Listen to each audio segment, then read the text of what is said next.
Hello friends, मैं हूं आकाश रंजन। स्वागत करता हूं आप सभी का हमारे आज इस लेक्चर में, जहां पे हम लोग पढ़ने वाले हैं टाइप्स ऑफ रिएक्शंस के बारे में। किसके बारे में? Types of reaction. तो स्टार्ट करते हैं अपने पहले टाइप से, जो कि होता है कॉम्बिनेशन रिएक्शन, और दूसरा हमारा डीकम्पोजिशन रिएक्शन। अब मैंने इनको साथ में क्यों लिया? एक वजह है। क्यों? क्योंकि ये एक दूसरे के ठीक उल्टे हैं। देखेंगे कैसे।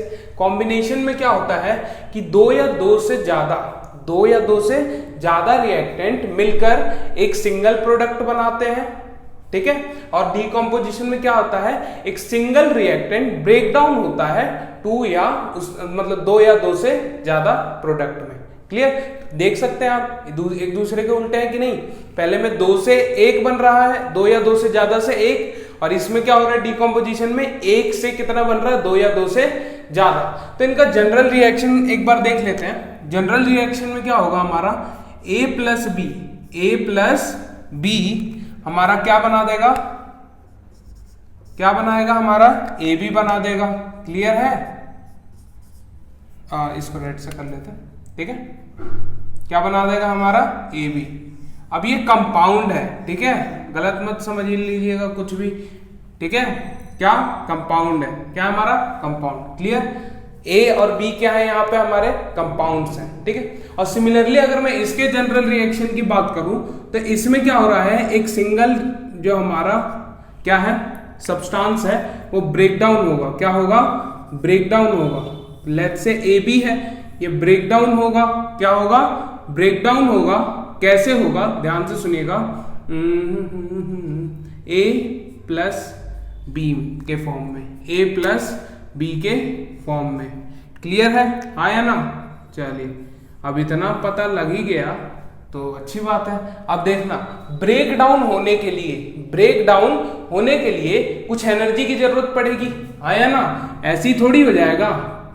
तो अगर ये एनर्जी की मैं बात करूं, इस एनर्जी की बात करूं तो इसको मैं तीन तरीके से सप्लाई कर सकता हूं। पहला हमारा फोटो यानी लाइट की मदद से, दूसरा थर्मल यानी हीट की वजह से, और तीसरा है इलेक्ट्रोलिटिक यानी इलेक्ट्रिक करंट की मदद से, ठीक है। तो एक एक एग्जांपल पहले देख लेते हैं, ठीक है। यहां पे क्या है, हाइड्रोजन और ऑक्सीजन दोनों आपस में क्या कर रहे हैं, रिएक्ट कर रहे हैं, और क्या बना रहे हैं, पानी यानी वाटर H2O। क्लियर है? चलिए, और दूसरा है हमारा कैल्शियम ऑक्साइड। ये हमारा वाटर के साथ रिएक्ट करके क्या बना रहा है, कैल्शियम हाइड्रोक्साइड। अब ध्यान रखिएगा, यहाँ पे ये स्टेट्स लिखा हुआ है। क्या लिखा हुआ है? स्टेट्स, ठीक है। और अगर मैं बात करूं कि मैंने अपने टाइम पे रिएक्शन कैसे याद किए थे, तो सिंपली मैंने क्या किया था, इनका जो क्या बोलता हमारा बैलेंस्ड इक्वेशन वो याद नहीं की थी मैंने, ठीक है। मैंने कभी भी बैलेंस्ड इक्वेशन को याद नहीं किया था, तो मैंने डायरेक्टली इक्वेशन याद की थी, ठीक है, और उसके बाद लास्ट में लिख के उसको बैलेंस कर लेते हैं। तो यहां पे भी हम लोग कुछ वैसा ही कर लेते हैं। देखिए, पहले H2 plus O2 gives us H2O, ये हमें पता है। बस इसको बैलेंस्ड फॉर्म में लिखना है हमेशा। कैसा लिखना है? बैलेंस्ड फॉर्म में। अब बैलेंस्ड फॉर्म में याद करने की जरूरत नहीं है। क्यों? क्योंकि हमने बैलेंसिंग सीख ली थी। हाँ या ना? तो बैलेंस करने में कितना ही टाइम लगने वाला है। अगर मैं देखूं, यहाँ पे हाइड्रोजन 2 है, और यहाँ पे भी हाइड्रोजन 2 है, यहाँ पे ऑक्सीजन 2 है, और यहाँ पे ऑक्सीजन 1 है। तो बैलेंस करने के लिए मेरे को यहाँ पे 2 करना पड़ेगा। तो मैं ध्यान से देख रहा हूं तो ऑक्सीजन बैलेंस हो गया, लेकिन हाइड्रोजन बिगड़ गया। हाइड्रोजन है यहाँ पे 4, कितना है? 4। तो यहाँ पे कितना लिख दूंगा मैं, अगर 2 से मल्टीप्लाई कर दूंगा तो 4 हो जाएगा, यानी ये हमारा बैलेंस हो गया। अब यहां पे देख लीजिए, क्या ये बैलेंस है कि नहीं। यहां पे अगर मैं ऑक्सीजन की बात करूं तो 2 है, और यहाँ पे ऑक्सीजन 2 है, हाइड्रोजन भी 2 है, कैल्शियम 1 है। तो ये तो बैलेंस्ड है पहले से, तो इसमें छेड़छाड़ करने की जरूरत नहीं है, बिल्कुल भी नहीं है। अब यहाँ पे देखिए, ये है हमारा लेड नाइट्रेट। क्या है? Lead nitrate. अब मैं इसको क्या कर रहा हूं, थर्मली डिकम्पोज कर रहा हूं, ठीक है, यानी हीट की मदद से इसको तोड़ रहा हूं। तो मेरे को क्या क्या मिल रहा है, लेड ऑक्साइड, जो कि हमारा येलो प्रेसिपिटेट। क्या? येलो प्रेसिपिटेट बोल दो या फिर रेसिड्यू बोल दो, यानी जो लास्ट में बच जाता है उसको मैं क्या बोल देता हूं, रेसिड्यू, जो लास्ट में बच जाता है, ठीक है। जैसे मैं रिएक्शन करा रहा हूं और लास्ट में मेरे को कोई सॉलिड सब्सटेंस बचा हुआ दिख रहा है, वो मेरा क्या हो जाता है, प्रेसिपिटेट। अब यहाँ पीपीटी से आप लोग पावर पॉइंट प्रेजेंटेशन मत समझ लीजिएगा, यहाँ से पीपीटी का मतलब क्या है, प्रेसिपिटेट। क्लियर है। अब ध्यान रखिए यहाँ पे अब क्या क्या मिल रहा है, NO2 जो कि ब्राउन फ्यूम्स होती हैं, ठीक है, मतलब जो कलर होगा वो होगा ब्राउन कलर का। क्लियर। अब ये हमारा उसके साथ मिलता है ऑक्सीजन। क्लियर। अब ये जो रिएक्शन है ना, ये काफी इंपॉर्टेंट रिएक्शन है, यहाँ पे आप जितने मर्जी उतने स्टार लगा लीजिए, ठीक है, क्योंकि ये रिएक्शन आपको किसी ना किसी तरह पूछा जाएगा। ठीक है। एक क्वेश्चन आता है इसमें कि हमारे पास एक कंपाउंड X है, कंपाउंड X है, उसको मैं थर्मली डिकम्पोज कर रहा हूं तो मेरे को एक येलो रेसिड्यू मिल रहा है जो कि Y है, और उसके साथ हमारे पास एक ब्राउन फ्यूम Z और एक गैस मिल रही है W। ठीक है। तो अब बताइए X, Y, Z और W क्या क्या होंगे। तो अगर जिसको ये रिएक्शन नहीं याद होगी वो ये चीज नहीं कर पाएगा। समझ गए। तो इस टाइप के क्वेश्चन को करने के लिए सबसे पहले हमारा रिएक्शन वाला कंसेप्ट क्लियर होना चाहिए, हमें सारी रिएक्शन याद होनी चाहिए। अब इसकी भी कुछ छोटी सी ट्रिक होगी, लेकिन मैं वो कब बताऊंगा, जब हम लोग ये वाला क्वेश्चन कर रहे होंगे। क्लियर। चलिए, तो अब आगे हम लोग देख लेते हैं टाइप्स ऑफ डिकम्पोजिशन रिएक्शन के। तो पहला है हमारा फोटो डिकम्पोजिशन रिएक्शन। क्या है, फोटो डिकम्पोजिशन रिएक्शन। क्या कहता है कि अगर मेरा डिकम्पोजिशन रिएक्शन हो रहा है किसकी मदद से, किसकी मदद से, सनलाइट की वजह से। किसकी वजह से, सनलाइट या फिर लाइट की वजह से, तो वो किसके अंडर आने वाला है, फोटो डिकम्पोजिशन रिएक्शन। ठीक है। चलिए, तो एक एग्जांपल दिया हुआ है, ये है हमारा सिल्वर क्लोराइड। क्या है, सिल्वर क्लोराइड।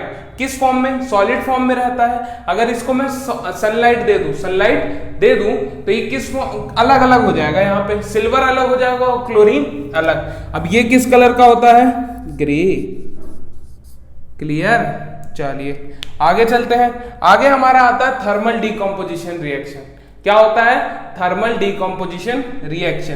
तो इसमें क्या होता है, थर्मली ब्रेकडाउन होता है, यानी हीट सप्लाई करने के बाद क्या होता है, ब्रेकडाउन। जैसे ये वाला केस था।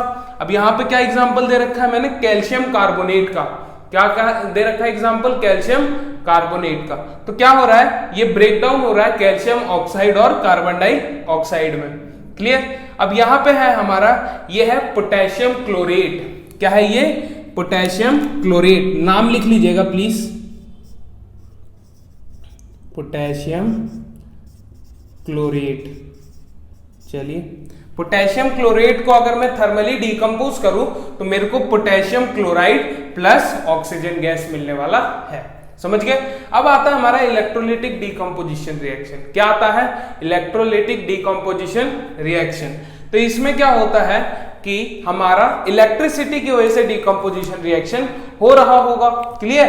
तो यहां पे मैंने वाटर का एग्जांपल लिया है। क्या है, वाटर में मैं अगर इलेक्ट्रिसिटी पास करूं तो हाइड्रोजन अलग होता है और ऑक्सीजन अलग होता है। अब मेरी ध्यान से सुनिएगा बात, ये अगर ये रिएक्शन आए ना तो आपसे एक चीज और पूछी जाती है कि कैथोड पे कौन सी गैस होगी और एनोड पे कौन सी गैस होगी। तो इसकी 2-3 सिंपल ट्रिक्स हैं, मैं आपको सिखा देता हूं। देखिए, कैथोड पे जाएगा कटायन, कैथोड पे जाएगा कटायन, सी से कैथोड, सी से कटायन। तो यहाँ पे हाइड्रोजन और ऑक्सीजन में से कटायन कौन है, कौन है, हाइड्रोजन। तो कैथोड पे गया हाइड्रोजन। यहाँ है एनोड। क्या है, एनोड। अब ध्यान से सुनिएगा, एनोड, एनोड है यानी कौन जाने वाला है, ऑक्सीजन।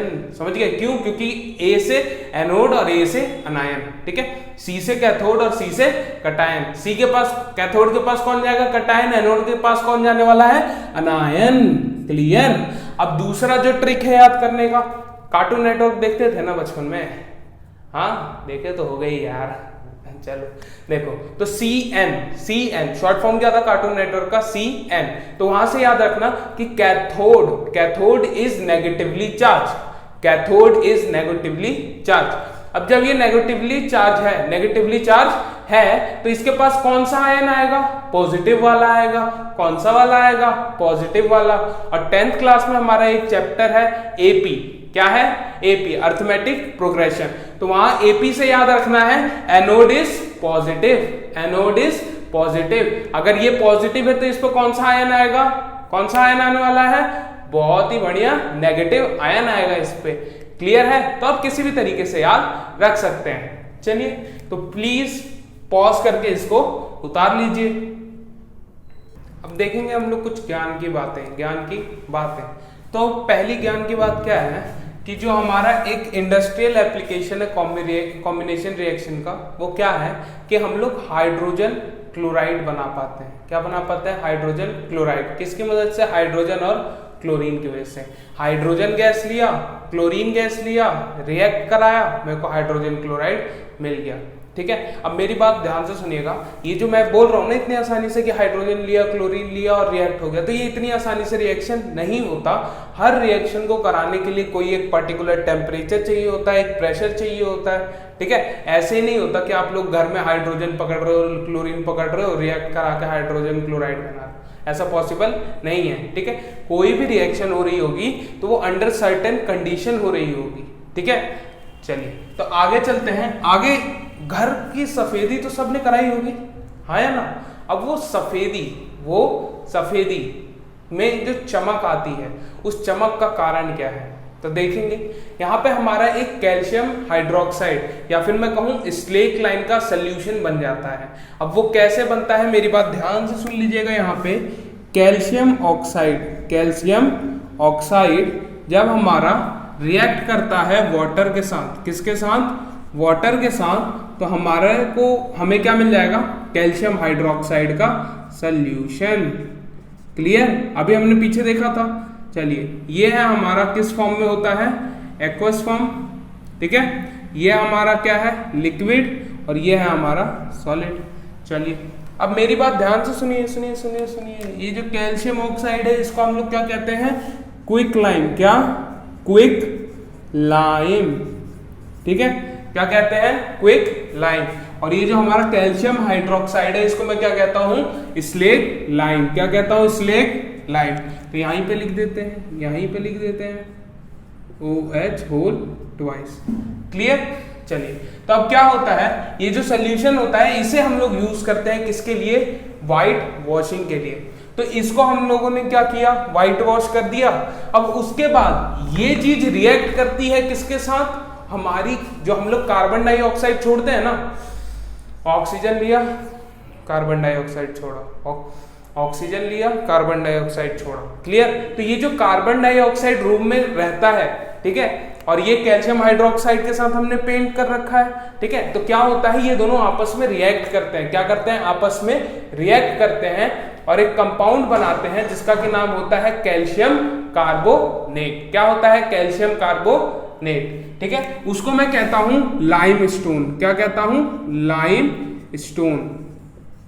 क्लियर? चलिए, तो यहां पे क्या हुआ, ये जो कैल्शियम कार्बोनेट बना, इसी की वजह से हमारी जो शाइनिंग आती है ना वॉल पे, वो होती है। तो इसमें दो रिएक्शन इन्वॉल्व है। सबसे पहला कि quick lime reacts with water to form slake lime. ठीक है, अब शब्दों में हेरा फेरी हो सकती है, कोई दिक्कत नहीं है। कोई अगर बोल दे calcium oxide reacts with water to form calcium hydroxide, वो भी अच्छा है। ठीक है, लेकिन हमें नाम पता होना चाहिए क्या, कि स्लेक लाइम किसे कहते हैं, क्विक लाइम किसे कहते हैं और लाइमस्टोन किसे कहते हैं। क्लियर? तो यहाँ पे अब दूसरी रिएक्शन में क्या होने वाला है, ये जो कैल्शियम हाइड्रोक्साइड मेरे पास आया था, इसको मैं रिएक्ट करा रहा हूं, जो हम लोग CO2 छोड़ रहे हैं, तो हमें क्या मिलने वाला है? Calcium carbonate. ठीक है, चलिए समझ गए, हाँ या ना?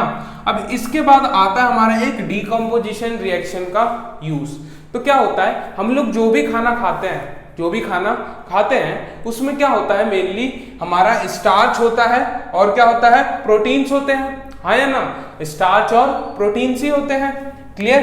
देखिए क्या कहता है कि जो digestion of food in our body takes place through a number of decomposition reaction. The food we eat mainly contains starch and proteins. अब हमारी बॉडी में होते हैं एंजाइम्स। क्या होते हैं? एंजाइम्स। और एंजाइम्स का दूसरा नाम क्या है, कौन बताएगा? फटाफट बता दो, फटाफट बिना देरी के कैटलिस्ट। ठीक है, जिन बच्चों ने कैटलिस्ट बोला वो सही थे, समझ गया? चलिए, तो enzymes are our bio catalyst. क्या करते हैं? रेट ऑफ रिएक्शन को बढ़ा देते हैं, समझ गए। अब मेनली इनका काम होता है डिकम्पोजिशन रिएक्शन में मदद कराना। जो हमारा स्टार्च होता है और जो हमारा प्रोटीन होता है ये काफी कॉम्प्लेक्स फॉर्म है। क्या है? काफी कॉम्प्लेक्स फॉर्म है, हम लोग उस हिसाब से उसको डाइजेस्ट नहीं कर सकते, तो उसके लिए एंजाइम्स आते हैं और इन स्टार्च को डिकम्पोज कर देते हैं सिंपल शुगर जिसे हम लोग ग्लूकोज कहते हैं, और प्रोटीन को डिकम्पोज कर देते हैं किसमें? अमीनो एसिड में। इसके बारे में हम लोग डिटेल्ड में पढ़ने वाले हैं, कहां पे? लाइफ प्रोसेस चैप्टर में, ठीक है। तो फटाफट ये ज्ञान की बातें उतार लीजिए। अब हम लोग देखेंगे डिस्प्लेसमेंट और डबल डिस्प्लेसमेंट रिएक्शन को, ठीक है। तो मैं साथ साथ क्यों ले रहा हूं? ताकि ये एक दूसरे के उल्टे और आपके दिमाग में छपते हुए जाए, ठीक है, ताकि आप लोग फिंगर्स पे काउंट कर सके क्या कि हमारे पास कितने टाइप्स ऑफ रिएक्शंस हैं। अभी हमने कितने टाइप्स के कर लिए? कॉम्बिनेशन कर लिया, डिकम्पोजिशन कर लिया। अब हम लोग करने वाले हैं डिस्प्लेसमेंट, डबल डिस्प्लेसमेंट, ठीक है। इसके बाद हम लोग करेंगे एक्सोथर्मिक और एंडोथर्मिक रिएक्शन, ठीक है। चलिए तो स्टार्ट कर रहे हैं अपने डिस्प्लेसमेंट रिएक्शन। तो इसमें क्या होता है? एक ज्यादा रिएक्टिव मेटल या नॉन मेटल हो, ठीक है। मेटल या नॉन मेटल, जरूरी नहीं कि सिर्फ मेटल ही हो, ठीक है। एग्जाम्पल मैंने दोनों इंक्लूड किया है, आप लोग समझ जाएंगे, ठीक। या मैं अब बेसिकली कह दूं एक एलिमेंट, तो एक मोर रिएक्टिव एलिमेंट एक लेस रिएक्टिव एलिमेंट को डिस्प्लेस करता है। क्या करता है? एक मोर रिएक्टिव एलिमेंट एक लेस रिएक्टिव एलिमेंट को डिस्प्लेस करता है। तो हमारे पास जो वो रिएक्शन होगा वो उसको मैं क्या कहूंगा? डिस्प्लेसमेंट रिएक्शन, ठीक है। अब मेरा डबल डिस्प्लेसमेंट आता है, तो इसमें क्या होता है? इसमें म्यूचुअल एक्सचेंज ऑफ आयंस होता है, ठीक है। यानी एक का पॉजिटिव दूसरे के नेगेटिव के साथ रिएक्ट करेगा और दूसरे का नेगेटिव पहले वाले के पॉजिटिव के साथ। क्लियर? अब ध्यान से सुनिए। अब देखिए एग्जांपल्स, या फिर उससे पहले मैं सबसे पहले बताऊंगा जनरल फॉर्म। क्या? General form. तो जनरल फॉर्म बोले तो यहाँ पे देखिए, अगर A है प्लस यहाँ पे है BC, क्या है? BC, ठीक है। तो मेरा अगर रिएक्शन हुआ तो मेरे पास आएगा AC, क्या आ जाएगा? AC प्लस B, ठीक है। अब इसमें काफी बार जो टीचर होते हैं वो बच्चों को कंफ्यूज करने के लिए क्या करते हैं मैं बताता हूं। ये क्या है? मेरे सब कंपाउंड्स है। क्या है? ये सब कंपाउंड्स। क्लियर? चलिए, तो टीचर बच्चे को कंफ्यूज करने के लिए क्या करता है कि एक जो लेस रिएक्टिव एलिमेंट होता है वो दे देता है। फॉर एग्जाम्पल यार मैं यहाँ पे बोलूं हाइड्रोजन को मैं रिएक्ट करा रहा हूं पोटेशियम क्लोराइड के साथ, हाइड्रोजन को किसके साथ रिएक्ट करा रहा हूं? पोटेशियम क्लोराइड के साथ। तो उस केस में रिएक्शन नहीं होने वाला। क्यों? क्योंकि जो हाइड्रोजन है वो क्लोराइड से क्या है? Less reactive. क्लियर है? चलिए तो ध्यान से सुनिए एग्जांपल्स। तो पहला जो एग्जांपल है इसमें क्या हो रहा है? चेंज इन कलर, ठीक है। अब कैसे याद रखेंगे? ये तो हम लोग जब रिएक्शन करते हैं, क्या करते हैं? रिएक्शन। तो जनरली आपने जब आपके स्कूल में प्रैक्टिकल क्लासेस होंगी तो वहां पे आपको दिखाया जाएगा करके इसको। क्या? हमारे पास एक कॉपर सल्फेट का सोल्यूशन होगा, उसमें मैं आयरन नेल डाल दूंगा। क्या डाल दूंगा? Iron nail. तो कुछ देर बाद जब मैं देखूंगा तो पहले स्टार्टिंग में वो कलर था ब्लू। क्या था? ब्लू, ठीक है। अब वो धीरे धीरे उसका कलर चेंज होके ओवर द टाइम, क्या ओवर द टाइम वो कलर चेंज होके किस टाइप का हो जाता है? हमारा पेल ग्रीन कलर का, ठीक है। अब वो पेल ग्रीन किसकी वजह से होता है? यहां आयरन सल्फेट बनता है। क्या बनता है? Iron sulphate. क्लियर है? चलिए, तो यहां पे रिएक्शन क्या कह रहा है कि आयरन जो सॉलिड, मैंने क्या आयरन नेल डाला था कॉपर सल्फेट के सोल्यूशन में जो कि कैसा था? ब्लू। चेंज हुआ उसका कलर, बना पेल ग्रीन। किसकी वजह से? आयरन सल्फेट की वजह से। क्लियर? और हमारे पास क्या अलग हो जाएगा?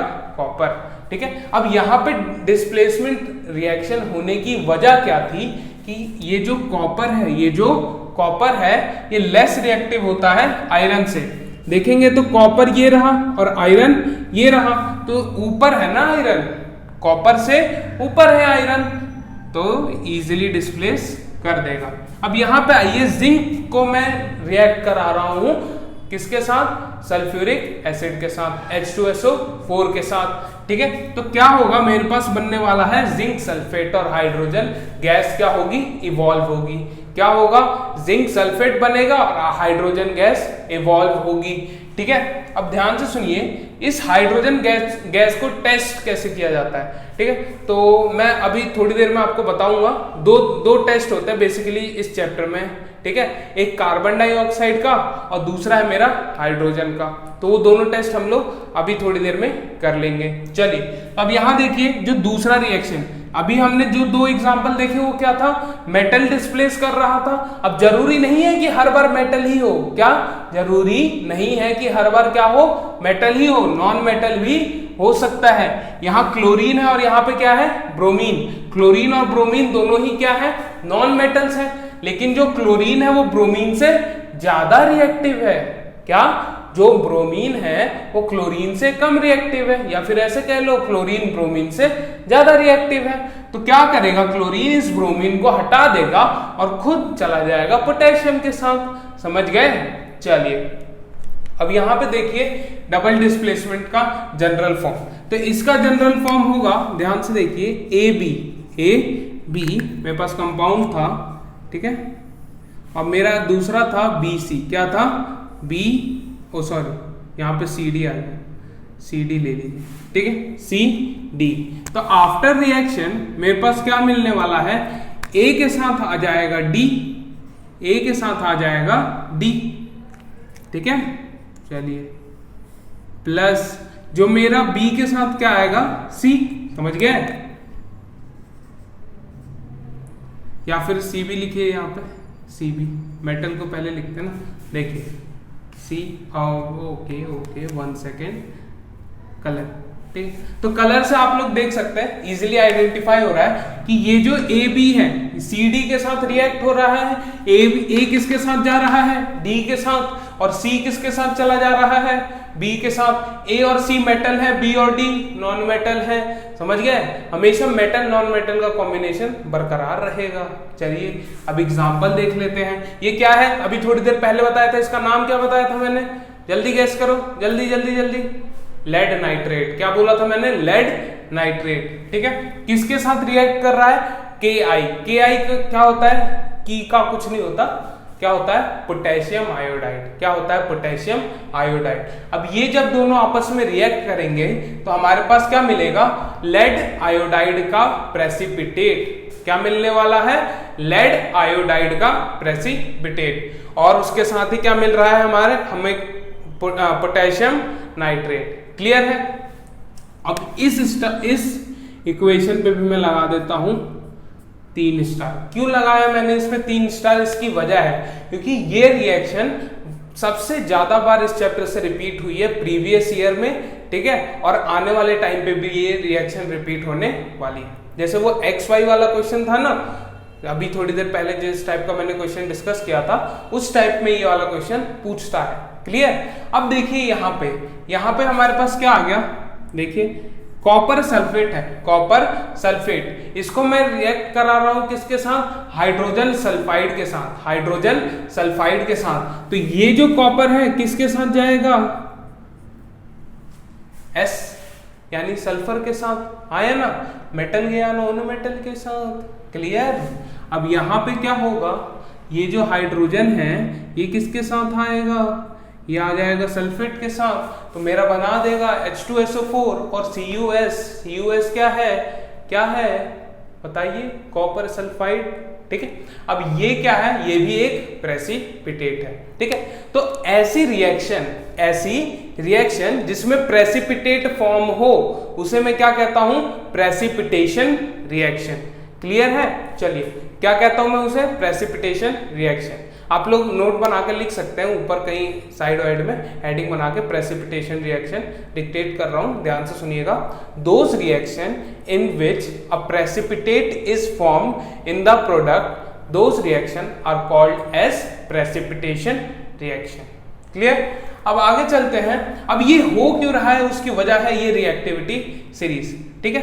कौन सा जो मेटल है कौन से मेटल से ज्यादा रिएक्टिव है, तो कैसे याद रखें, ऐसे तो याद रहने से रहा, ठीक है, ऐसे आप लोग रट्टा लगाते रह जाएंगे, याद नहीं होगा। एक जो निमोनिक है, एक निमोनिक के साथ इसको याद कराते हैं, ठीक है। ध्यान से सुनिएगा, क्या है निमोनिक, हिंदी में क्या है, इंग्लिश में लिख देते हैं, केदार नाथ का माली आलू जरा फीका पकाता है और हाई कोर्ट आपका है। तो क्या है, क्या लिखा मैंने निमोने, केदारनाथ का माली आलू जरा फीका पकाता है, यानी केदारनाथ में एक माली रहता है, वो आलू को थोड़ा फीका पकाता है, ठीक है। और दूसरा उसके आगे का मतलब कंटिन्यू टोटल, तो हाई कोर्ट आपका है, हाई कोर्ट आपका है। एक सेकंड, यहां पे ऐसे लिख लीजिए, आपका है, क्लियर। अब देखिए यहाँ पे के से हमारा क्या आ गया, पोटेशियम, नाथ में Na आ रहा है, Na, M से Mg, आलू से एल्यूमिनियम, जरा से जिंक, फीका से आयरन, पकाता है से लेड और हा से, ठीक है। अब इसके बाद ये जो तीन बचे, अब इनको कैसे याद करें, इससे याद कर लीजिए, H से हाइड्रोजन, H से हाइड्रोजन, हाई कोट, कोट यानी कॉपर, Cu, आपका एक A से है Ag, एक A से है मेरा Au और एक ये जो P है इससे मेरा है प्लेटिनम, समझ गए। Pt stands for platinum. तो ये तो था हमारा रिएक्टिविटी सीरीज। तो फटाफट वीडियो को करिए पॉज और इसको अच्छे से उतार लीजिए। चलिए, तो अब हम लोग बात करने वाले हैं एक्सोथर्मिक और एंडोथर्मिक रिएक्शन। तो एक्सो और एंडो मतलब क्या क्या होता है। अगर मैं बात करूं एक्सो, एक्सो का मतलब होता है बाहर यानी आउट, ठीक है। और थर्मिक का मतलब क्या होता है, क्या होता है हीट, क्या होता है हीट, आउट हीट, यानी हीट जब बाहर निकले, हीट जब बाहर निकले तो वो रिएक्शन क्या हो जाएंगी मेरी, एक्सोथर्मिक रिएक्शन। और ये क्या है मेरा एंडो, एंडो, एंडो मतलब क्या होता है, एंडो मतलब होता है अंदर यानी इन, ठीक है। एंड थर्मिक मतलब क्या होता है, थर्मिक मतलब होता है हीट, यानी अगर मैं हीट दूं, रिएक्शन को हीट दूं तो वो कौन सी रिएक्शन होगी, एंडोथर्मिक रिएक्शन होगी।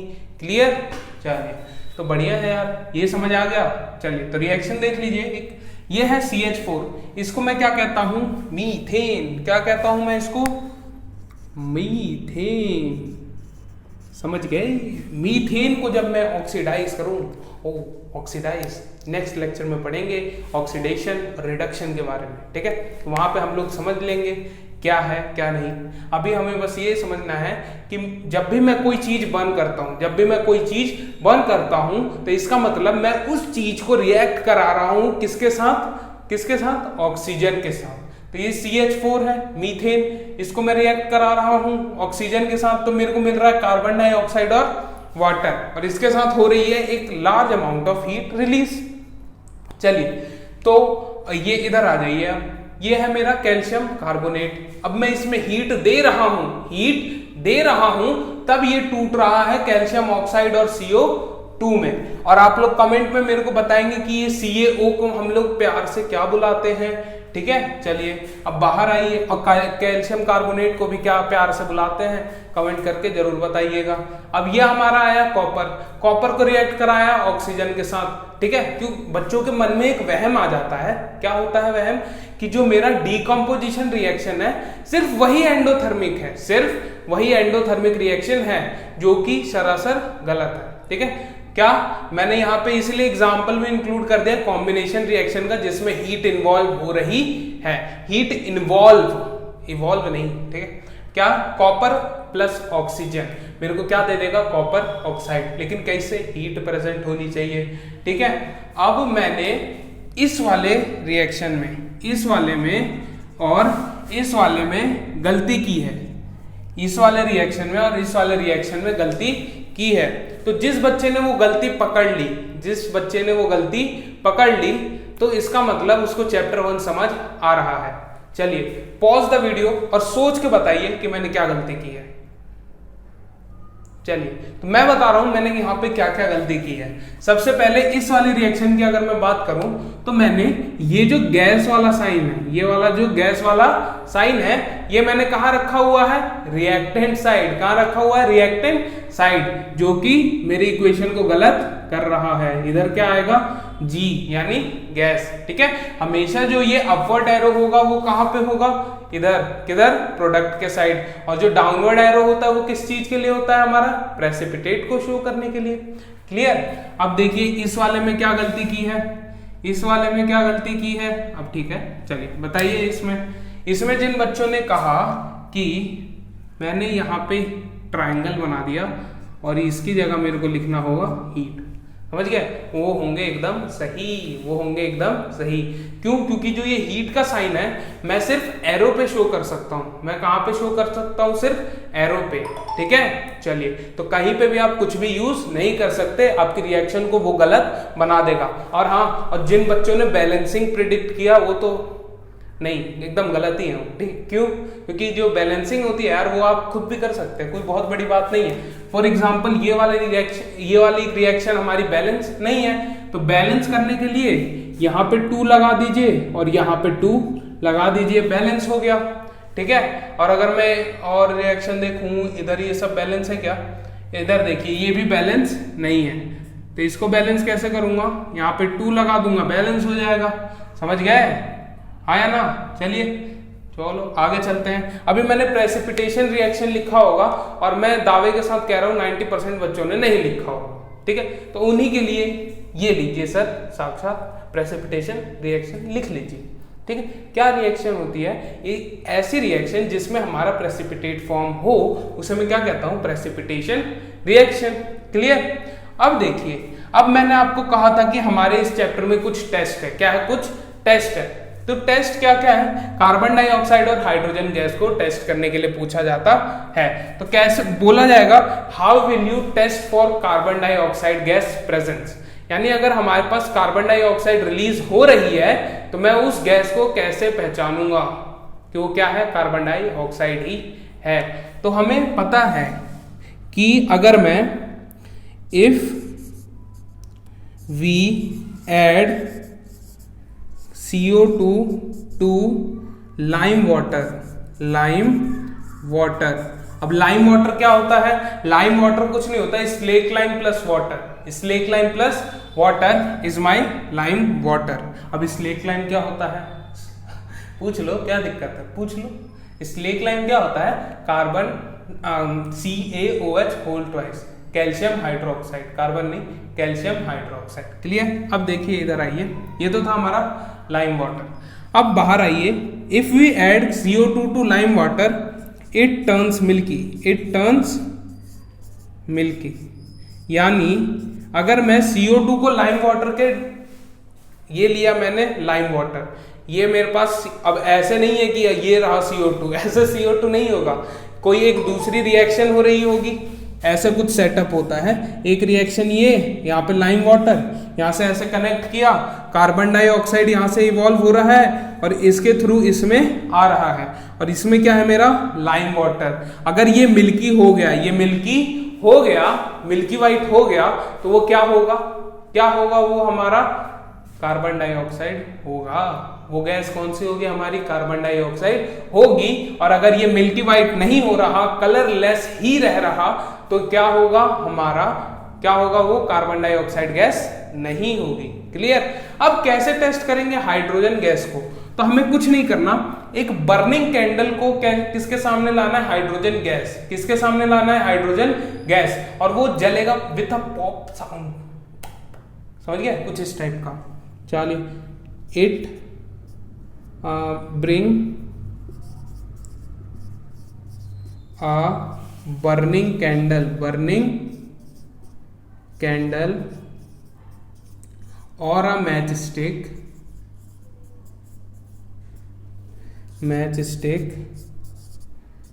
near H2 gas. ठीक है, या नियर गैस लिख दीजिए, अभी हमें चेक करना है ना वो है कि नहीं।